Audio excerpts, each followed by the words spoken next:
할렐루야. 네, 앞뒤로 옆으로 인사하십니다.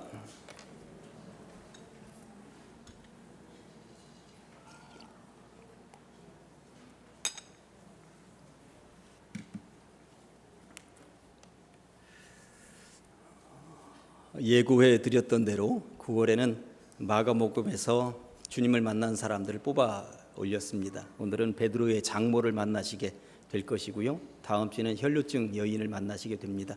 그 다음 주에는 수로보니게 여인을 통해서, 그리고 마지막 주에는 시각장애인을 통해서 그들이 어떻게 주님을 만났고 은혜를 받았는지 살펴보시게 되겠습니다.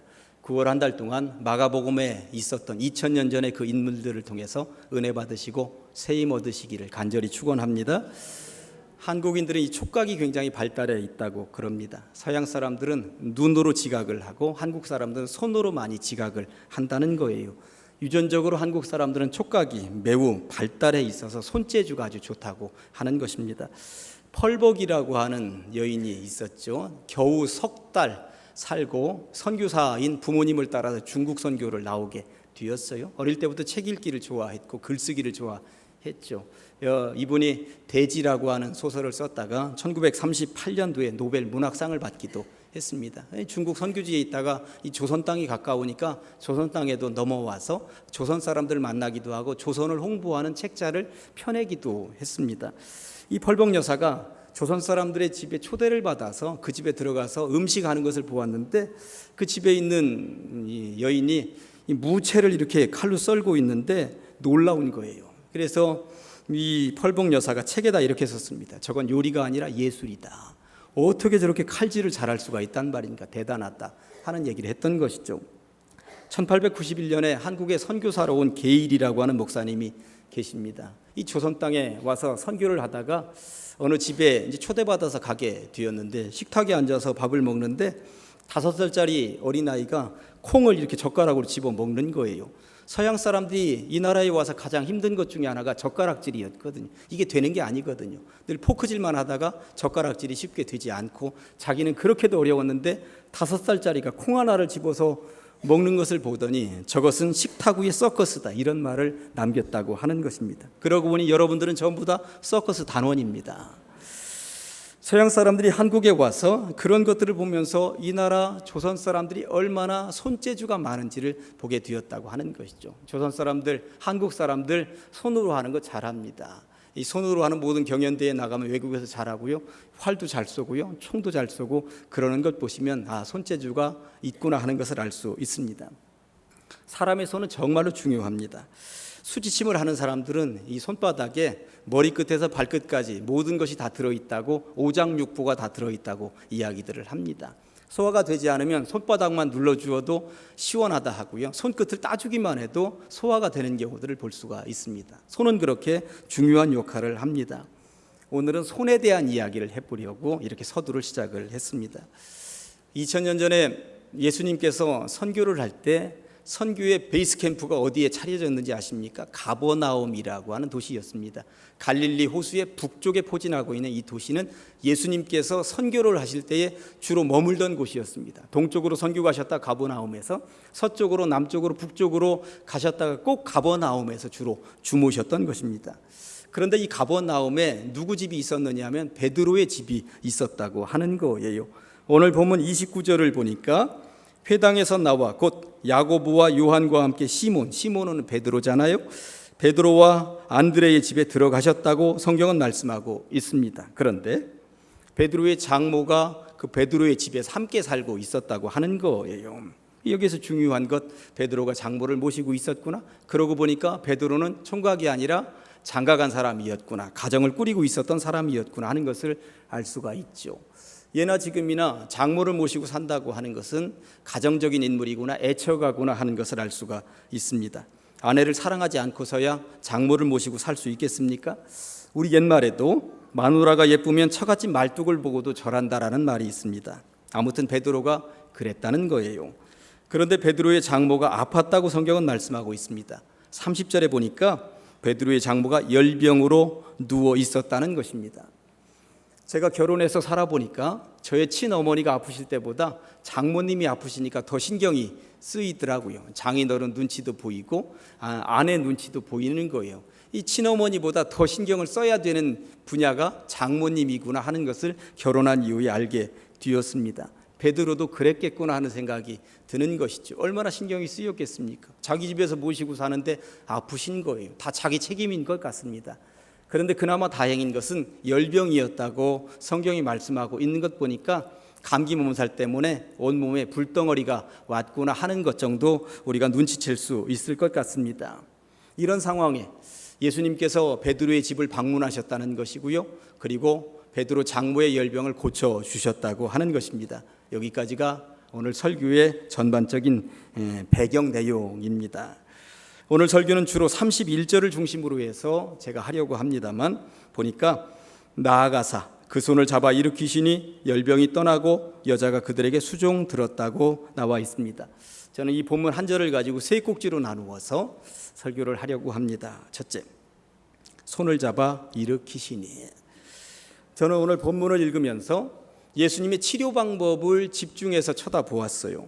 예수님께서 베드로 장모의 손을 덥석 잡아서 이렇게 세우셨다고, 그러면서 고쳐주셨다고 말씀하고 있는데 베드로 장모만 그렇게 손을 잡으시면서 고쳐주신 것이 아니에요. 성경을 곳곳 읽어보면 예수님은 사람을 고쳐주실 때 늘 손을 대시며 손을 잡아 일으키시며 고쳐주셨다고 하는 내용이 얼마나 많이 나오는지 모릅니다. 오늘 성경 본문은 마가복음 1장 29절을 본문으로 선택했습니다만 조금 뒷부분에 포진하고 있는 40절 이후에 이어지는 말씀을 보면 예수님께서는 나병 환자를 고치실 때도 손을 대셨다고 나와 있습니다. 예수께서 불쌍히 여기사 손을 내밀어 그에게 대시며 이르시되 내가 원하노니 깨끗함을 받으라 하셨다고 하는 것입니다. 나병 환자에게 손을 댔다고 하는 것, 온몸이 짓물러 있는 사람에게 손을 댔다고 하는 것, 2000년 전 당시로서는 어느 누구도 상상도 못하던 일이었습니다. 그러나 예수님은 일부러 그에게 손을 대시면서 그를 고쳐주셨다고 성경이 기록하고 있는 것입니다. 마태복음 9장에서도 보니까 그렇습니다. 시각장애인들을 만나신 거예요. 너희들에게 뭘 좀 해주면 좋겠느냐, 고침받았으면 좋겠습니다. 그랬더니 이에 예수께서 그들의 눈을 만지셨다고 나와 있습니다. 그리고 나서 고쳐주셨다는 거예요. 마태복음 20장에서 또 다른 시각장애인들을 만나셨습니다. 그들도 고쳐달라고 하니까 예수께서 불쌍히 여기셨고 그들의 눈을 만져주셨다고 성경은 기록하고 있는 것입니다. 그러고 보니 복음서에는 예수님의 손에 굉장히 많은 관심이 있습니다.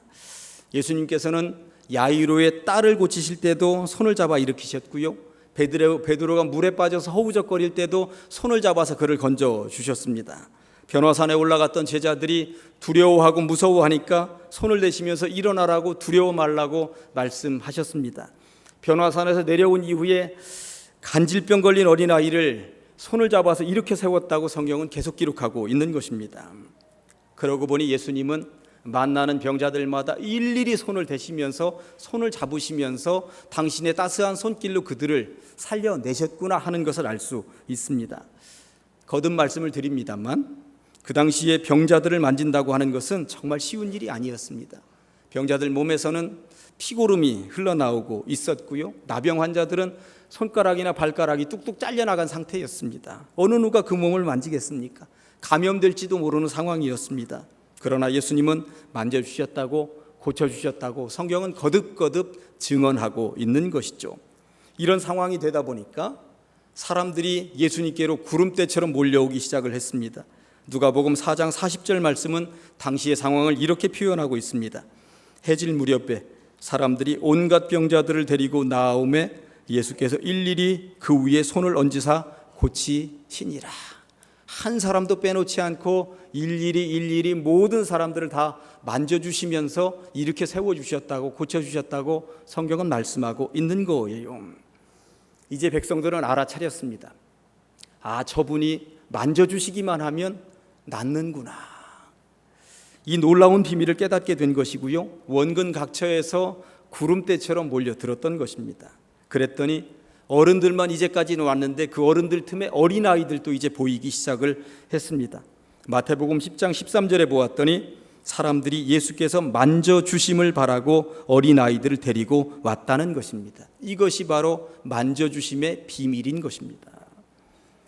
2000년 전 병자든 어린아이든 만져주셨던 예수님의 그 손길이 오늘 이 시간 가장제일교회 모든 성도들 한 사람 한 사람 일일이 만져주시기를 주님의 이름으로 간절히 축원합니다. 우리가 어릴 때 배가 아프면 엄마들이 배를 만져주었습니다. 쑥쑥 내려가라, 쑥쑥 내려가라. 그러면 정말 소화가 되고 배 아픈 것이 나았었던 기억을 저는 아직도 가지고 있습니다. 그러나 요즘 엄마들, 그러는 엄마들 아무도 없습니다. 비과학적이라고 하면서 서랍 속에 소화제 있다, 그거 먹어라, 그러면 끝이거든요. 그러니까 구세대와 신세대를 구분하는 구분점이 있다면 배가 아플 때 쑥쑥 내려가를 체험했는지 그냥 소화제 먹고 마는지 이것에 따라서 구세대 신세대를 나눌 수 있겠구나 하는 생각이 드는 것입니다. 집안에 남자친구가 있는 딸내미가 있다고 생각을 해보십시다. 엄마가 딸에게 묻습니다. 야, 너 그 남자애랑 손잡았어? 엄마는 뭘 그런 걸 묻고 그래요. 그럴 수 있습니다. 그런데 연애를 시작할 때 손 한 번 잡는 것이 얼마나 두렵고 떨리는 일입니까? 저도 제 아내 처음 손잡을 때 얼마나 두렵고 떨리는 마음으로 몇 날 며칠을 고민하고 기도하고 손잡았는지 모릅니다. 내가 손 딱 잡았을 때 왜 이러세요? 그러면 마음이 안 열린 거거든요. 근데 내가 손잡았을 때 고개를 살포시 들리면서 부끄러운 듯 얼굴을 붉히면 마음은 열린 거거든요. 이 손잡는 것이 이렇게 중요한 것입니다. 그러니까 연애의 역사는 둘이 손을 잡기 이전과 손을 잡은 이후로 달라지는데, 손을 잡았는데 열렸다 그러면 그 뒤부터 속도가 빨라지는 것입니다. 신앙도 마찬가지입니다. 믿는다 하는 이에게 신앙이 있는가 없는가의 구분점은 주님의 만져주심을 체험했는가 체험하지 못했는가 여기에 있다고 하는 것입니다. 수십 년 교회를 다녔다 하더라도 주님의 만져주심을 절대 체험하지 못했다면 그를 신앙인이라고 할 수 없는 것이고요. 단 하루 오늘 교회에 나왔다 하더라도 주님의 따스한 손길 그것을 체험했다면 오늘부터 진짜 신앙인이 되었다고 보셔도 틀림이 없는 것입니다. 다시 한 번 더 말씀을 드립니다만 신앙의 역사는 주님의 만져주심을 체험했는가 아니면 아직도 체험하지 못했는가 이것으로 구분되는 것이니 주님의 만져주심을 나는 체험했는가 느꼈는가 가슴에다 손을 얹고 한번 구분해 보시기 바랍니다. 설교 후에 부르겠습니다만 찬송 425장 3절은 이렇습니다. 주님의 뜻을 이루소서. 병들어 몸이 피곤할 때 권능의 손을 내게 펴사 강건케 하여 주옵소서. 오늘 예배에 참석하신 모든 분들께 주님께서 권능의 손을 펴시다 만져주심으로 여러분들을 강건케 하여 주시기를 주님의 이름으로 간절히 축원합니다. 복음성가 가운데 정말 은혜로운 이런 가사를 가지고 있는 복음성가 있습니다. 주님과 같이 내 마음 만지는 분은 없네. 오랜 세월 찾아 난 알았네. 내겐 주밖에 없네. 주잡이 강같이 흐르고 그 손길 치료하네. 고통받는 자녀 품으시니 주밖에 없네. 얼마나 주님의 손길을 잘 표현한 가사 내용입니까? 그렇다면 주님은 왜 그렇게도 우리를 만져주길 원하실까요? 이런 생각 안 해보셨습니까? 왜 자꾸만 손을 뻗어서 덥석덥석 우리를 잡아주시는 것일까요? 하나님께서 우리를 만드실 때에 친히 팔을 걷어붙이시고 진흙을 빚어서 오물딱조물딱 한 명 한 명 고유하게 만들어 내셨습니다. 그런데 세상을 살면서 세파에 시달리다 보니까 상처를 입은 거예요. 몸에도 상처를 입었습니다. 마음에도 상처를 입었어요. 그러한 영혼들을 보시면서 치료하라고 회복시키라고 독생자 아들 예수를 이 땅에 보내주신 것 아니겠습니까? 그러니 예수님께서 오셔서 몸에 상처 입은 영혼, 마음에 상처 입은 영혼을 한 사람 한 사람 만나주시는 것이고 그 상처를 어루만져 주시는 것입니다. 너 아프구나? 나도 아프다. 그동안 힘들었구나? 나도 함께 힘들었단다 하시면서 말입니다. 부디 비옵기는 그 주님의 손길을 체험하시고 모든 상처를 치유받고 돌아가시기를 주님의 이름으로 간절히 축원합니다. 두 번째 제목 떠나가고입니다. 떠나가고 주님께서 만져주실 때 나타나는 현상이 떠나가고인 것이죠. 31절에 보니까 나아가사 그 손을 잡아 일으키시니 열병이 떠나갔다고 기록하고 있고요. 42절에도 보니까 곧 나병이 그 사람에게서 떠나갔다고 말씀하고 있습니다. 떠나보낼 것은 떠나보내는 것, 이것이 완벽한 회복인 것입니다. 암에 걸리신 분의 완벽한 회복은 암덩어리든 암균이든 떠나보내는 것, 이게 완벽한 회복인 것이죠. 몸 안에 조금이라도 가지고 있는 것을 회복이라고 말을 하지 않는 것입니다. 고등학교 때부터 담배를 피워서 40년 동안 하루에 한 갑 이상씩 담배를 피우던 분이 담배를 끊겠다고 결단하는 모습을 제가 옆에서 본 적이 있습니다. 금단 현상이 얼마나 무서운 것인지 제가 그때 절감했습니다. 담배를 피우지 못하니까 손을 부들부들 떨고요. 가래가 쏟아져 나오는데 검은 가래가 얼마나 쏟아져 나오는지, 또 밤에 잠을 설치고요. 불안해서 어쩔 줄을 몰라 하는 모습을 제가 보았습니다. 40년 피우던 담배의 진액을 다 뽑아내는 것이 그렇게도 어렵다는 것을 그때 알게 된 것이죠. 질병으로 고생하는 분들도 그렇습니다. 모든 질병을 만나면 그 질병을 뿌리채 뽑아내는 것이 얼마나 어렵습니까? 그러나 그 어떤 질병이든 오늘 주님의 만져주심을 통하여 다 떠나보내시되 다시는 만날 일이 없으시기를 간절히 축원합니다. 이게 주님의 만져주심 이후에 제대로 고침받은, 제대로 회복된 역사라고 하는 것입니다. 베드로의 장모는 이제 열병을 떠나보내고 치유되었고 몸이 완벽하게 회복되었습니다. 그랬더니 가만히 앉아 있을 수가 없었던 모양입니다. 성경은 어떻게 했다고 말씀하고 있습니까? 열병이 떠나가고 여자가 그들에게 수종들었다고 나와 있는 거예요. 수종드니라. 세 번째 주제를 그래서 수종드니라고 정해보았습니다. 수종들다는 말을 사전에서 찾아보았더니 따라다니며 곁에서 심부름을 하는 것이라고 되어 있었습니다. 예수님의 손길을 통하여 치유받은 베드로의 장모가 가만히 앉아 있을 수가 없으니까 나도 뭔가 해야 되겠다. 내가 이렇게 살아났는데, 내가 이렇게 회복되었는데 내 몸뚱아리를 가지고 할 수 있는 일은 무엇일까? 예수님 따라다니면서 열심히 심부름 말고 뒷수발 해드리자, 이렇게 했다는 것이죠. 베드로의 장모가 과연 얼마 동안이나 예수님의 뒤를 따라다니면서 뒷수발을 했는지에 대한 내용은 나와 있지 않습니다. 그러나 제가 상상해 볼 때 하루 이틀 하고 말지는 않았겠구나. 왜 그런고 하니 하루 이틀 하고 말았더라면 마가복음의 저자 마가가 이런 내용을 여기다가 수종드니라라고 기록을 했겠습니까?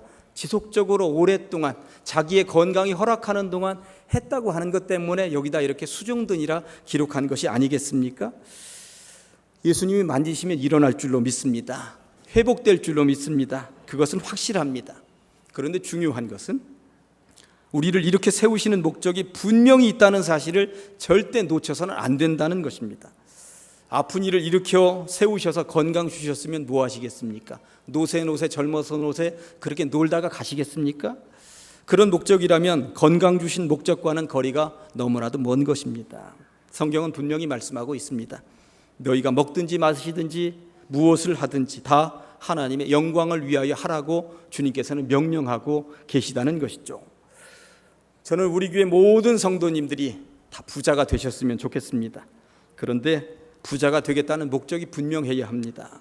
허랑방탕하게 쓰기 위한 것이라면, 나만의 쾌락을 위한 것이라면 이는 너무나도 하나님의 영광과는 거리가 먼 것이죠.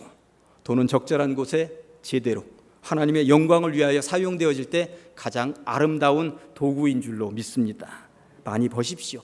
그리고 하나님의 영광을 위하여 하나님께서 기뻐하시는 일에 소중하게 사용할 목적을 놓고 기도하시면서 버시면 되는 것입니다. 저는 지금 대학교에서 공부를 하고 취업 준비를 하는 청년들도 마찬가지라고 생각을 합니다. 공부를 열심히 하는 목적, 취직을 위한 목적도 무엇인가 한 번씩 생각을 해보아야 한다는 것이죠. 많이 벌어서 높은 자리에 올라가서 내 이름 내고 평생 떵떵거리며 살아보는 것이 목적이라면 하나님의 영광과는 거리가 먼 것입니다. 우리의 공부와 우리 취직의 목적은 이를 통한 하나님의 영광이어야 할 줄로 믿습니다. 스코틀랜드 교회에서 자주 사용되어지는 문구가 하나 있는데, 우리는 봉사하기 위하여 구원받았다라고 한 용어라고 합니다. 그러니까 스코틀랜드에 있는 성도들은 우리를 구원하신, 우리가 구원받은 목적이 뭐냐? 봉사하기 위한 것이다. 늘 그렇게 구호처럼 외친다고 하는 것입니다. 이 자리에 있는 여러분들 치유받으셨고 회복되셨고 여러분들이 구원받으셨습니다. 그러한 목적이 무엇일까요? 베드로의 장모처럼 무언가 수종들면서 봉사하며 헌신하며 베풀며 나누기 위하여 그렇게 하신 것은 아닐까요? 천주교의 정인상이라고 하는 신부님이 손이라고 하는 제목의 시를 쓰셨어요. 제가 한 6, 7년 전에 한번 읽어드렸던 기억이 납니다만 이렇습니다. 나는 가끔 아름다운 손을 볼 때가 있다.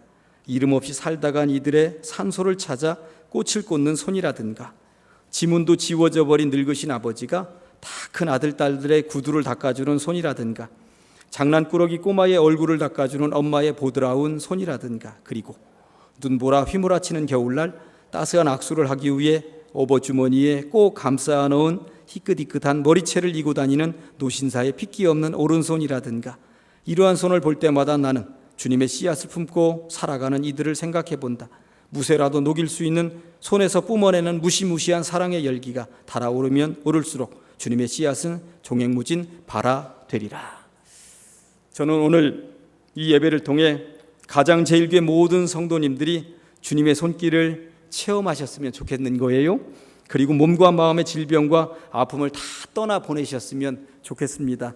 그리고 그 이후에 베드로의 장모가 주님을 늘 따라다니며 수종드는 역할을 감당했듯이 여러분도 주님의 영광을 위하여 여러분들의 손으로 주님의 일을 감당하시기를, 그리고 하나님께 영광을 돌리는 삶이 되시기를 간절히 축원합니다. 예화 하나 들려드리고 말씀을 정리하겠습니다. 한 여행자가 미국의 중부 지역을 여행하고 있었던가 봐요. 그런데 길거리에서 어떤 분이 통나무 하나를 이렇게 깎아내는데, 깎아내다 보니까 조만간 개가 한 마리 등장을 하더라는 거예요. 그러니까 개 조각가였던 것이죠. 감탄을 했습니다. 아니, 어떻게 이렇게 비상한 재주를 가지고 있으십니까? 대단하십니다. 그랬더니 그 조각가가 하는 이야기가 개가 아닌 부분은 깎아주면 됩니다, 이러더라는 것입니다. 그러니까 나무를 보고 우리는 통나무만 보이는데 이 사람 눈에는 개가 보이는 거예요. 개가 아닌 부분을 깎아내면 개가 나오더라라고 하는 것입니다. 저는 이 글을 읽으면서 이런 생각을 해보았습니다. 예수님께서 우리들에게 오셔서 손을 대주시는 것은 과연 왜 그렇게 하시는 것일까? 하나님의 형상대로 지음받은 우리의 아닌 모습을 깎아내기 위해서, 그리고 우리 몸에 붙어있는 불결한 것들을 털어내기 위해서 그러시는 것이구나. 그렇게 해서 하나님께서 처음에 우리를 만들어 놓으실 때 그 정결한 맑고 깨끗한 창조의 그 모습 그대로를 회복시키기 위해서 그렇게 하시는 것이겠구나 하는 생각이 들었던 것입니다. 주님은 여러분들에게 오십니다. 그리고 여러분들에게 손을 대십니다. 때로는 털어내시고요, 때로는 깎아내십니다. 하나님께서 창조하실 때 그 모습 그대로를 회복시켜 주시기 위해서 그리하신다는 것입니다. 결국 하나님의 형상 그 본질만을 남도록 해주시는 것, 그것이 바로 주님의 만져주심의 역사가 아니겠는가, 그 귀결이 아니겠는가 생각하는 것입니다. 오늘 주님의 손길을 통하여 여러분들이 회복되는 역사가 나타나시기를 간절히 소망합니다. 그리고 이제는 치유받았으니 우리도 그 손길에 힘입어 나누는 손길, 치유의 손길, 섬김의 손길, 헌신의 손길들이 다 되시기를 간절히 축원합니다. 기도하시겠습니다. 하나님 감사합니다. 예수 그리스도의 손을 기억하는 시간입니다. 베드로의 장모를 일으켜 세우셨던 그 따사로운 손, 아픈 이들마다 치유하셨던 그 능력의 손길이 얼마나 소중한지 오늘 배웠습니다. 그 손을 우리에게도 내미사 우리를 어루만져 주시옵소서. 그리하여 주님의 그 따스함으로 치유받게 하시고 새 힘을 얻게 하여 주시옵소서. 또한 우리의 이 자그마한 손이 예수님의 손을 닮아 다른 이들의 손을 잡아주게 하시고 그들에게도 따스함과 능력으로 다가가서 기적을 발휘하게 도와주시옵소서. 부디 비옵기는 이 손이 주님의 영광을 위하여 소중하게 사용되게 하여 주시옵소서. 예수님의 거룩하신 이름 받들어 기도하옵나이다.